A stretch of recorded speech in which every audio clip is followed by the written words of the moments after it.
म्या सावित्री सावित्री ज्योतिबा फुले, सातारा जिल्ह्यातील खंडाळा तालुक्यातील खंडोजे नेवसे पाटील यांची मी कन्या. मी अवघ्या 9 वर्षाची असताना, होय मी अवघ्या 9 वर्षाची असताना माझं लग्न ज्योतिरावांशी झालं.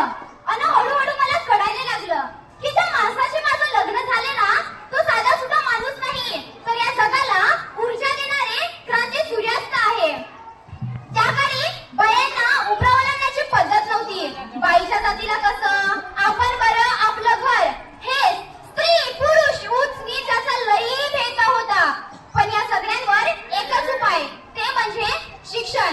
एकदा ज्योतिराव फुले शिक्षणाचा प्रसार करत असताना ब्रिटिश नावाच्या मॅडम म्हणतात, मिस्टर फुले, तुम्हाला शिक्षणाचा प्रसार करायचा आहे ना, so educated if a women educated because how well educated.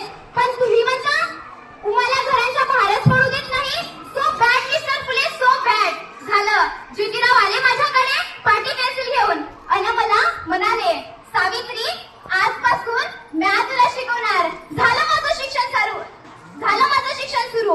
काना मात्रा आकार उकार बे गबे बेदुरी चार बेचोर हे ध्यास.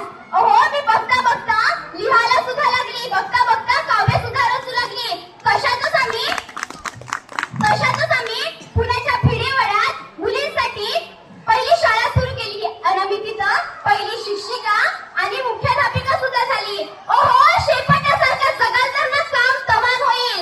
शेपटासारखं जगाल तर काम तमाम होईल. जर वाघासारखे जगाल ना तरच ना होईल.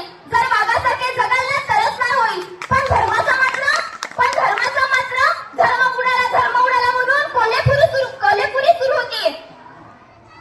सुरू होती. ओहो, एखाद्या सर्वसाधारण माणसाने शिक्षण घेतले, कोणता धर्म बुडतो हो? अहो, धर्मासाठी माणूस जगतो का या माणसासाठी माणूस? ओहो, धर्मासाठी माणूस जगतो का या माणसासाठी माणूस?